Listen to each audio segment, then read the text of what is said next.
Hi Scorpio, welcome. Tingnan natin kung ano yung mensahe sa iyo ngayong February. Be open-minded po, hindi po halos lahat makaresonate, kaya piliin nyo na lamang. And thank you nga po pala sa mga nag-subscribe, lalo-lalo na po sa mga bumabalik. Marami pong salamat. Start na tayo. Give me the message for Scorpio. Give me the message for Scorpio. Ano ang iyong mensahe sa'yo? 3. Meron ka ditong 3.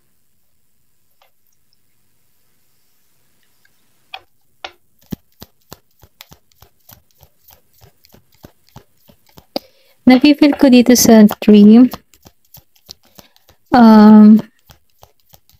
Meron ditong parating kumbaga malapit ka na sa iyong goal, okay? Malapit mo nang ma-receive yung mga pangarap mo, or pwede rin sabihin na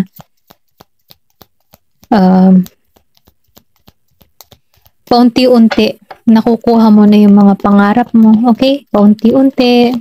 Kumbaga, meron ditong ako nakikita na yung katatagan mo, okay? Ito rin nakita ko. Meron dito tao, okay? Maybe earth sign na humahanga sa'yo, okay? Ito rin nafe-feel ko. Nakikita nito yung mabuti para sa'yo. Ayan. Pwede rin sabihin nakikita ko dito na nagiging mabuti yung kalusugan mo, pabuti ng pabuti dito sa 3. Nagiging kang matatag, matayog. Ayan, kahit marami kang pagsubok na kinakaharap, hindi ka madaling mapatumba, okay? Hindi ka madaling sumuko. Dahil doon, may blessing kang marireceive dito. Kumbaga sinasabihan ka rito na huwag kang susuko kasi malapit mo nang makamit ito. Meron ka ditong fox. Dito sa fox, pinag-iingat ka lang din dito, kasi once na ikaw ay umaangat sa buhay, meron ding tao na hindi natutuwa sa pag-angat mo, okay? Kaya mainam kapag meron kang maganda or masayang nangyayari sa buhay mo, huwag mong masyadong ikwento, yan. Kasi hindi halos lahat ng tao sa paligid mo ay totoo, okay? Kumbaga, nakikita ko dito sa fox na meron dito mapanlinlang, mapagloko, yan. Pero ganun pa man nafe-feel ko dito na ma-aware ka dito sa facts na to, okay? Kasi itong tao na to, okay, meron tong gustong mangyari, kumbaga hindi ka makawala sa nakaraan, okay? Yung paulit-ulit na lang yung routine mo, okay?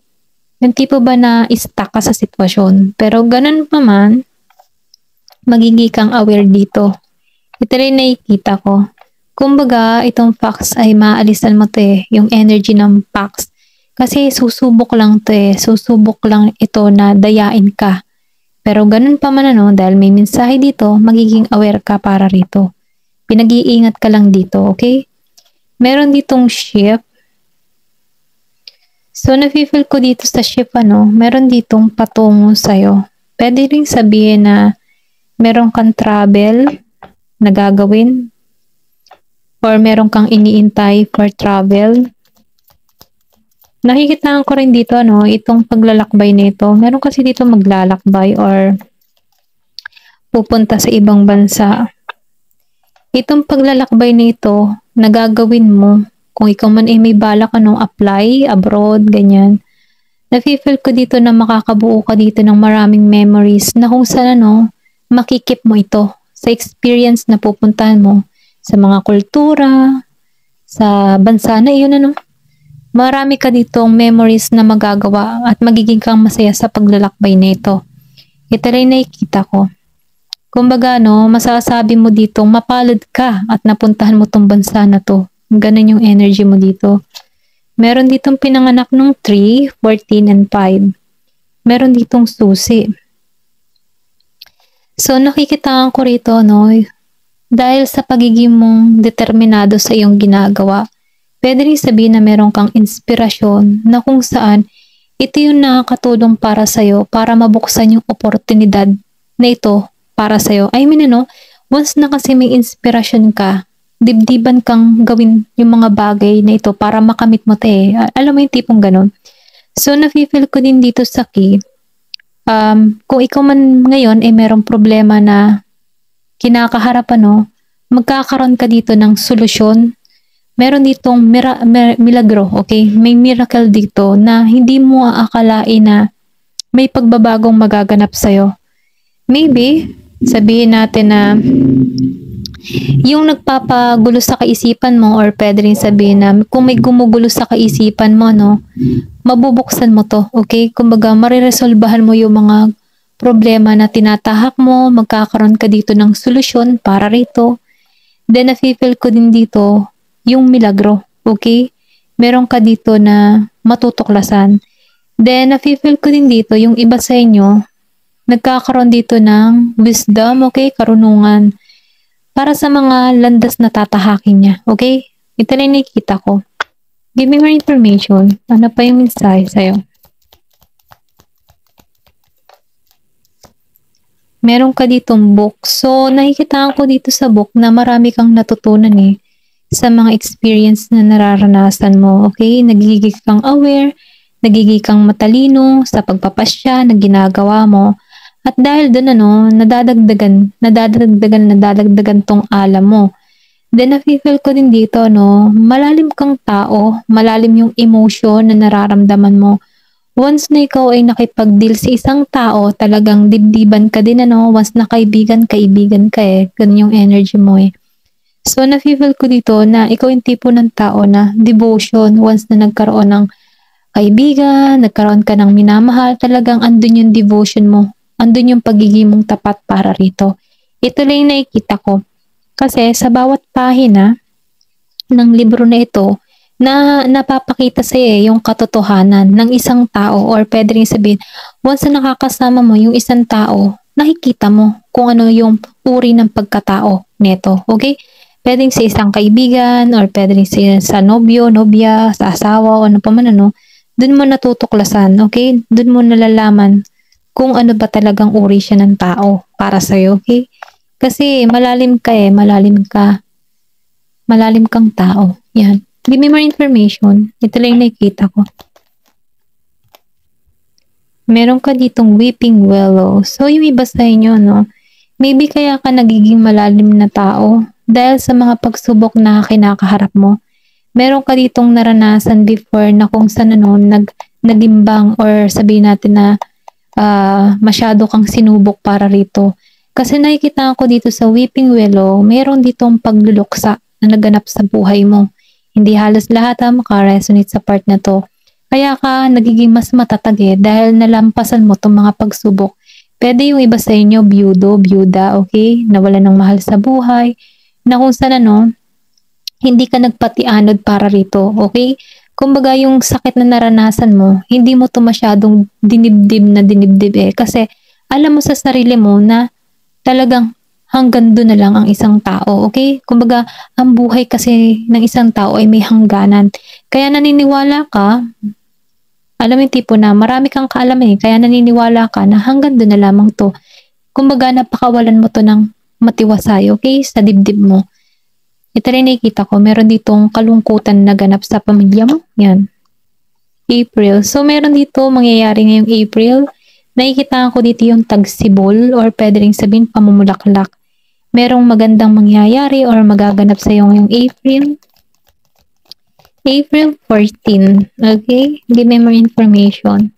Yung iba sa inyo, hindi halos lahat. Kaya, piliin nyo na lamang. So, meron ditong crack cup. Yung iba naman hindi satisfied sa kanilang buhay. Kumbaga, nahirapan ka sa mga desisyon. Na ginawa mo. Pwede rin sabihin nagkamali ka. May pagkakamali kang nagawa sa buhay mo na hindi mo na maitama pa. Pero ganun pa man ang mensahe sa'yo, huwag ka mawawala ng pag-asa.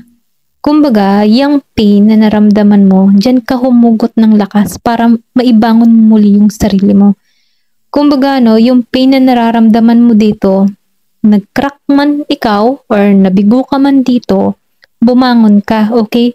Kasi meron kang kaalaman dito para maalisan mo tong nararamdaman mo. Kasi nasa iyo din yung susi para dito sa mga solusyon na tinatahak mo, okay? Ito rin nakikita ko. Kasi maybe kaya crack up dahil may nawala na mahal ikaw sa buhay mo, okay? Meron kang mahal sa buhay na nawala, okay? Kaya may crack dito. Ayan. Giving more information. Hindi halos lahat ha. Wow, spear. So, nasaktan ka nga talaga, okay? Or pwede rin dito sa crack, meron ditong hiwalayan na naganap. Pero ganun pa man, itong pinanaramdaman mo, naka-move on ka na dito eh. Hindi mo na to masyadong sinasakpa. Ito rin nakikita ko. Natanggalan mo to, okay? Meron ditong bread.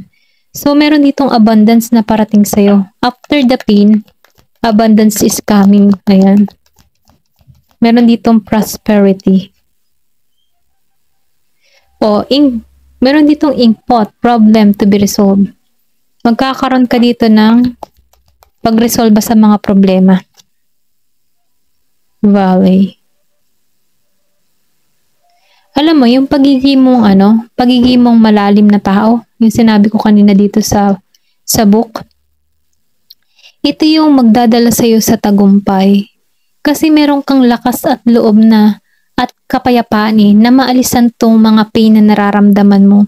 Kasi alam mo sa sarili mo na dumarating tong kabiguan sa buhay mo. Pero kaakibat nito ay may tagumpay na naghihintay sa'yo, okay? Kumbaga, nakikita ko dito yung katatagan mo. Kasi, alam mo yun may wisdom ka dito, may karunungan ka para makontrol yung sitwasyon or paano mo babaguhin yung sarili mo. Meron ka mang mga landas na tinahak na nagkamali ka or meron ka mang pinagsisihan dito, tinulungan mo din yung sarili mo para ibangon mo muli yung sarili mo, okay? Dahil doon nakikitaan ko rito na ito yung kalungkutan na nangyayari sa'yo, ito yung nagiging lakas mo. Kumbaga binangon ka muli dito na meron kang lakas at kapayapaan sa puso at isipan mo. Na kung saan may kasiguraduhan dito na tagumpay na naghihintay sa'yo. Okay? Nakikita ko. Give me more information. So, meron ka ditong facts. So, sinasabihan ka dito, kung meron ka mga business, siguraduhin mo yung mga tauhan mo ay totoo at tapat sa'yo. Kasi meron ditong mapanlinlang Kumbaga, may espiya para alamin kung ano yung ginagawa mong paraan, para ikaw ay umangat. Meron ditong pandaraya ginagawa. Kaya, siguraduhin mo, na yung tauhan mo, kung may tauhan ka man, siguraduhin mo na tapat ito sa'yo, okay? Binibigyan ka lang dito ng babala. Meron ditong horse hoe. So, meron ditong good luck na parating sa'yo. Swerte, okay? Give me more information. Well, diba? Family wishes come true. Kung ikaw man dito ay family sorrow, at the end, family wishes come true. Kasi, natanggalan mo na to yung pain na naramdaman mo, naka-moving on ka na. Kayo ng family mo, okay? Dahil doon, yung mga kahilingan mo or kahilingan ng family mo dito, meron ditong masasakatuparan. Ayan. Give me more information. Unicorn. So, sinasabihan ka dito na sundin mo yung intuition mo, sundin mo yung kutob mo, sundin mo yung intuition mo sa pagpapasya, sa mga gagawin mo, kasi ikaw mismo ang makakaalam nito. Okay? Makukutuban mo to. Okay? Kung ano man yung gusto mo. Kasi nakikitaan ko dito yung pagbabago na magaganap sa buhay mo. Ayan. Yan, ang dami. Sinan pa natin dito.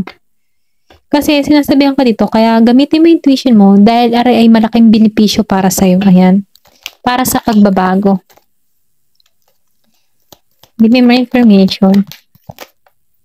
Clover, diba? Good luck. Great fortune. Meron kang magandang kapalaran naghihintay sa'yo. Kumbaga, tinan mo Good luck, horse hoe. Good luck, Clover. And then, family wishes come true. kumbaga no, sinubok ka dito, yung pagsubok na kinaharap mo, ito yung nagdala sa'yo sa tagumpay. Kung hindi mo pa nararanasan tong tagumpay, ito yung naghihintay sa'yo. Kaya huwag kang susuko. Sundin mo yung iyong intuition, ano, dahil ito ay may benepisyo sa'yo para sa pagbabago.